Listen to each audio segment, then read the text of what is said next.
Guys, আমি বনলতা রিসর্টে এসেছি। আর আমি তোমাদের আজকে একটা অদ্ভুত প্রাণী দেখাবো। তো চলো তোমাদের দেখাই। এই পাখি হচ্ছে ইমু পাখি, ইমু বার্ড বলা হয়। এখানে ইমু বার্ড যেমন চিকেন রান্না করা হয়, এই বার্ড চাষ করা হয় যা মানুষের খাওয়ার জন্য। আর এখানে রেস্টুরেন্টে ইমু বার্ড পাওয়া যায়। আর আমি জানি না কী কাজে ব্যবহার করা হয়, কিন্তু এখানে অনেক ইমু বার্ড চাষ করা হয়েছে। আর এই ইমু বার্ডগুলো কিন্তু এই সাইজের নাইট থেকেও লম্বা লম্বা হয়। তো তোমাদের আমি দেখাবো নেক্সট। তোমরা ভিডিওটা দেখতে থাকলে তোমরা দেখবে এর থেকেও লম্বা লম্বা ইমু পাখি আছে।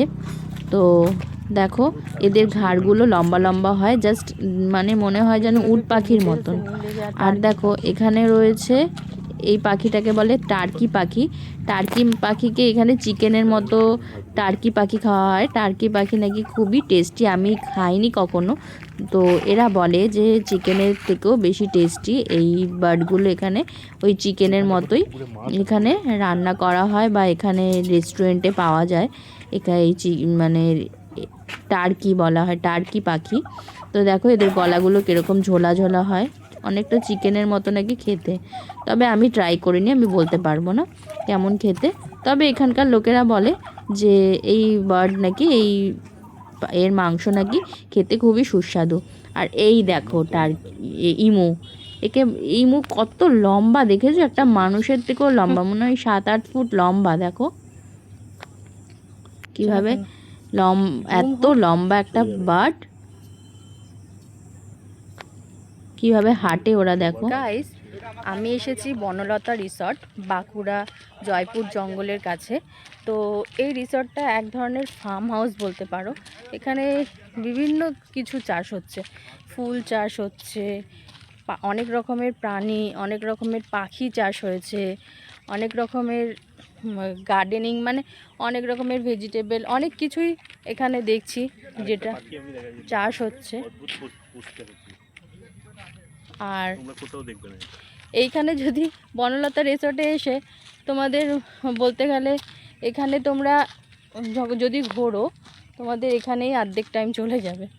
তো অনেকটা বড়, তোমরা যদি ঘুরতে থাকো তাহলে তোমাদের ওই 3-4 ঘন্টা লেগে যাবে। দেখো বন্ধুরা, এটা কিন্তু ভেন্ডি গাছ। আর তোমরা ভালো করে একটু লক্ষ্য করো ভেন্ডিগুলো কিভাবে হয়ে থাকে। আমি কখনো এরকম ফার্মিং দেখিনি। তো আমি দেখছি যে ভেন্ডিগুলো এরকম জাস্ট লম্বা লম্বা আকারে হয়ে থাকে, ওপর দিকে খাড়া অবস্থায় হয়ে থাকে। তো খাড়া খাড়া হয়ে আছে। দেখো এখানে ভেন্ডি গাছ, আর ভেন্ডির ফুলও হয়েছে, আরও ভেন্ডি হবে। আর এখানে ভেন্ডি ছাড়াও এখানে আরও অনেক রকমের সবজি, ফল, ফুল, মাছ, সমস্ত কিছু চাষ হয়। একটা ফার্ম হাউসের মতন অ্যাকচুয়ালি। দেখো এখানে বিভিন্ন ধরনের গাঁদার চারা, তারপরে জবা, বিভিন্ন ধরনের ফ্লাওয়ারের এখানে চাষ হয়েছে, ফার্মিং হয়েছে।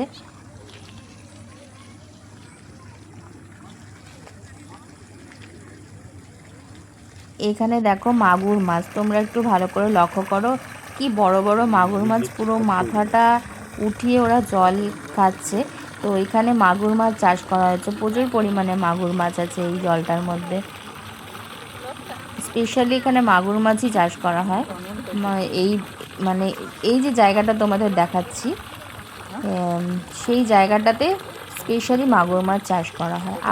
আরও জায়গা আছে ওদের, তো সেখানে অন্যান্য ধরনের ফিশ চাষ করা হয়, কিন্তু এই পুকুরটা করা হয়েছে অনলি ফর মাগুর মাছ চাষের জন্য। দেখো এখানে হ্রদ আছে, তোমরা চাইলে এরকম হ্রদ চড়ে সব পুরো ফার্ম হাউসটা অনেক বড় যেহেতু, তো তোমরা পুরো ফার্ম হাউসটা ঘুরতে পারো। দেখো এখানে অনেক ধরনের ফুল চাষ হয়েছে। আর এখানকার দেখো রেস্টুরেন্ট আছে, এটা হচ্ছে বনলতা রেস্টুরেন্ট।